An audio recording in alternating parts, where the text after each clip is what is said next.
আপনাকে বলি, হুম, আফগানিস্তানের প্রতি পাকিস্তান যেটা করছে এটা মোটেও ঠিক করেনি। এটা আমেরিকা করিয়েছে, ডোনাল্ড ট্রাম্প প্রেসার দিয়ে পাকিস্তানকে করিয়েছে। এটা তো আমি বহুবারই বলছি যে ওই আফগানিস্তান যে একবার বলছিল যে যদি আমেরিকা এবং ইসরায়েল আক্রমণ করে ইরানে, আমরা তাদের সাথে বর্ডার দিয়ে ঢুকে যাব ইরানে, এবং আমরা আমাদের রাইফেল ওঠাবো, বন্দুক ওঠাবো আমেরিকা এবং ইসরায়েলের বিরুদ্ধে। এই কথাটা বলছে বলেই তখন আপনার ইয়াকে পাকিস্তানকে বলেছে, আহ, আপনার ডোনাল্ড ট্রাম্প বলেছে যে তুমি আফগানিস্তানে অ্যাটাক করবে, তাই এয়ার স্ট্রাইকিং করে 400 লোক হসপিটালে, বৃদ্ধ শিশু মারা গেছে। এটা পাকিস্তানের মোটেও ঠিক হয় নাই। এটার জন্য আমার মনে হলো 71 সালের কথা, পাকিস্তান 71 সালে এটাই করতে পারে। আমাদের কত লোক যে মেরেছে, কত মা বোনের ইজ্জত যে লুটেছে, পাকিস্তান আরেকটা গর্হিত কাজ করলো, যার জন্য পাকিস্তানের ইমেজের কিন্তু খুব ক্রাইসিস তৈরি হয়েছে। আফগানিস্তানে এই ধরনের নিরীহ মানুষের উপরে হসপিটালে অ্যাটাক করেছে, it is totally unwise indecent, school এবং এটা হসপিটাল এগুলো দেখে দেখে অ্যাটাক। হসপিটাল এটা মোটেও উচিত হয় নাই। হুম, মানে যেটি ইসরায়েলও করেছে, স্কুল হসপিটাল দেখে দেখে অ্যাটাক করা। আপনার আরেকজন লিখেছে যে হাসিনা আপা, সিরিয়ার জন্য ইরান একটু বেকপোটে। সিরিয়া তো একটা সরকার হলো জঙ্গি সরকার, আইএসএস প্রধান, তাই সিরিয়াকে তাদের ভূমি ব্যবহার। আপনার অসংখ্য বানান ভুল, যার জন্য আমার পড়তেও হচ্ছে। যে আপনি কি বুঝতে পেরেছেন ফরাদ ভাই উনি কি বলতে না, চেয়েছে? বুঝছি যে সিরিয়াতে যদি বাশার আল আসাদ থাকতো, তো হুম, বাশার আল আসাদ তো বা আসাদের গভর্নমেন্ট তো সে টপলড হয়ে গেল, গভর্নমেন্টের পতন হলো। আসাদ ইয়েতে আছে এখন, রাশিয়াতে আছে, মস্কোতে। তো সে তো রাশিয়ার লোক ছিল, পুতিনের লোক। কিন্তু নাই, এখন যে হয়েছে সে তো আমেরিকান লোক, আমেরিকার পন্থী। আমেরিকা এবং ইসরায়েল মিলে তাকে ক্ষমতায় আনছে, এবং ইসরায়েলের সাথে এখনকার যে প্রেসিডেন্ট মিশরের, তার আর সিরিয়ার, তার অনেক খাতির। তো এটা কোনো সমস্যা না, ইরান তাকে গনেও না। দামাস্কাসে যদি 100 মিসাইল মেরে দেয় শেষ, ওটা কোনো হুম, প্রবলেম করতে পারবে না। বাট এই লোক একেবারে মানে লম্বা দাড়িয়ালা, একেবারে হুম। মিলিটারি ড্রেস পরে রাখে, but he is the sycophant of American Israel. জি, গতকালকে মনে হয় ট্রাম্প দাবি করেছিল যে যুদ্ধ শেষ হলেও যুদ্ধের ক্ষতিপূরণ করতে বা যুদ্ধ যে মানে ক্ষয়ক্ষতি হয়েছে ইরানের, সেটা পুষিয়ে উঠতে 15-20 বছর লাগবে। কে বলেছে এরকমটা এটা? এইটা সম্ভবত ট্রাম্প বলেছে বা আমেরিকা থেকে। ট্রাম্প নিজের দেশের ট্রাম্পের অর্থনীতি, কথার কোনো দাম নাই, সেটাও একটা বিষয়। ইরান সম্পর্কে ট্রাম্পের ভাবার তো দরকার নাই, তার দেশের হুম, ইকোনমি সম্পর্কে সে ভাবুক। তার তো মাথা নষ্ট হয়ে গেছে, হরমুজ দিয়ে তার শিপমেন্ট হচ্ছে না, অয়েল হুম, শিপমেন্ট, হুম, মানে ফিউয়েল শিপমেন্ট হচ্ছে না, তার মাথা খারাপ হয়ে গেছে। আপনি টুল বসাবে না, টুল বসালে হুম, ইকোনমি আস্তে আস্তে ঠিক হয়েছে। বাংলাদেশি টাকায় 2 থেকে 2.5 হাজার কোটি টাকা ইরান প্রতিদিন হুম, পাবে, যে হুম, এই শিপমেন্টের জন্য টুল হিসেবে পাবে। তাহলে ইরানের অর্থনীতি নিয়ে ভাববার তো ট্রাম্পের দরকার নাই। Trump has lost his all quality or exactly competency to give advice to any country how they could exactly get the economic status. তার কোনো এখানে দরকার নাই। হুম। আর তার কথা শুনে নাকি ইরান? বাগদাদের মধ্যাঞ্চলে 24 থেকে 48 ঘন্টার মধ্যে হামলা সতর্কতা মার্কিন দূতাবাসের।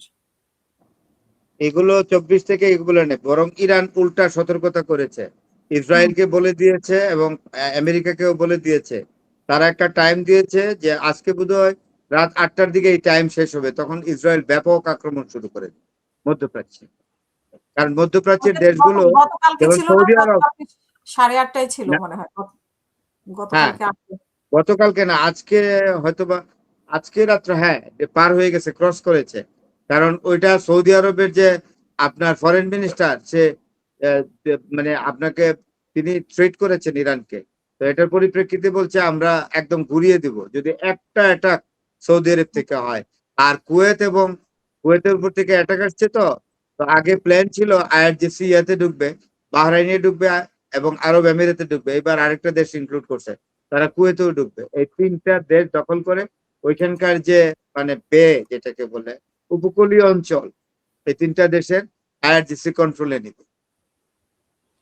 আচ্ছা, যাই হোক, এই যুদ্ধে কে পরাজয় হবে আমরা শেষ করব। শেষ করার আগে আপনার কাছে কি মনে হচ্ছে যুদ্ধটা আসলে কতদিন কন্টিনিউ হবে, বা জয় পরাজয়, দর্শকও প্রশ্ন করছে যে যুদ্ধে আসলে কে পরাজয় হবে কে জয় হবে এখন পর্যন্ত সেটা নির্ধারণ করা যায় কিনা। আহ আপনার শেষ বক্তব্য। আমেরিকার সাথে যুদ্ধ তাড়াতাড়ি হয়তো শেষ হয়ে যাবে, কিন্তু ইসরায়েলের সাথে যুদ্ধ চলবে। ইসরায়েল এর সাথে যুদ্ধ চলবে ইরানের, হিজবুল্লাহ, হামাস এবং হুতিদের। এই যুদ্ধ থামবে না। এটা এটা যদি একমাত্র থামাইতে পারবে পরে জাতিসংঘের মধ্যস্থতা। If the United Nations could take an initiative to exactly to stop this war, only United Nations could stop it. Otherwise not. আচ্ছা, এই প্রশ্নটা একটু উত্তর দিয়ে আমরা শেষ করব। ইরান গত যুদ্ধের পর আকাশে প্রতিরক্ষা ব্যবস্থা আধুনিক যুদ্ধ বিমান কেনেনি কেন?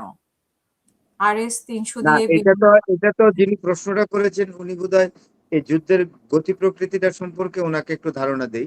সেটা হলো ইরান জানে যে মানে আপনার এয়ার স্ট্রাইকিং বা যুদ্ধ বিমান দিয়ে বোমা ফেলে এখন আর খুব একটা এগোনো যায় না যুদ্ধে। যুদ্ধে কোনো অ্যাচিভমেন্ট তেমন হয় না। এখন যুদ্ধে অ্যাচিভমেন্ট হয় যেটা, সেটা হলো শত্রুর বিরুদ্ধে মানে আপনার সুবিধাজনক অবস্থানে থাকা যায় মিসাইল দিয়ে। তাই ইরান গত আপনার 15 থেকে 20 বছর শুধু মিসাইলই তৈরি করেছে, এবং এটা প্রমাণিত হয়েছে যে missile is the controlling weapon exactly to take advantages in the war of 21st century. একবিংশ শতাব্দীতে এখন বিমান টিমান যাই বলেন এগুলা রিস্ক, বরং মিসাইলই এখন সর্বোচ্চ প্রায়োরিটিতে আছে যুদ্ধ জেতার বা শত্রুর বিরুদ্ধে সুবিধাজনক অবস্থানে থাকার। জি, তুরস্কের স্বঘোষিত সুলতান এরদোগানের ভূমিকা কি? তুরস্কের স্বঘোষিত সুলতান, ইয়া, তুরস্কের মানে তুরস্কের সুলতান কি? তো তুরস্কের এটা তো যাই হোক, এই সুলতান এটার উত্তর দেওয়া দরকার নেই। আমরা শেষ করব। না না, আমি একটু বলি, যে লোকটা প্রশ্ন করছে সে বোধহয় জানে। তুরস্কে মানে অটোমান সুলতানদের বংশধর 2 থেকে 3 জন ইস্তাম্বুলে থাকে। হুম, এখন এদেরকে আবার এরদোগান পছন্দ করে। তো হুম, এদেরকে একটা দিয়েছে, দিয়েছে তুরস্কের সুলতান আব্দুল মজিদ। হ্যাঁ, সবচেয়ে লাস্ট সুলতান আব্দুল মজিদ। তো উনার যে বংশধররা এখানে থাকে এরা খুব হাইলি কোয়ালিফাইড, পিএইচডি, কেউ কেউ দূতাবাসে, আবার দু একটা ফ্যামিলি আর্থিকভাবে সংকটেও আছে। এটা তুরস্ক গভর্নমেন্ট এদেরকে করে সাবসিডি হুম, দেয় বা অর্থ সহযোগিতা দেয়। আর অনেকেই আছে, কোন কোন দেশের অ্যাম্বাসেডার আছে, বড় চাকরি করে, ওয়ার্ল্ড ব্যাংকে চাকরি করে।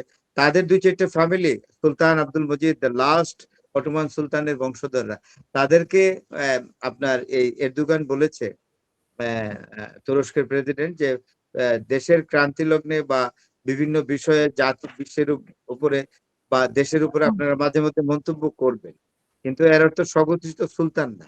এটা ভুল ধারণা, এরকম হুম। স্বঘোষণা করে না। সালতানাত তো কামাল আতাতুর্ক এটা সালতানাতকে বিলুপ্তি ঘোষণা করেছে না। এখন তো তুরস্ক একটা গণতান্ত্রিক দেশ। যাই হোক, ওনার ভূমিকা নিয়ে জানতে চাইছে আরকি।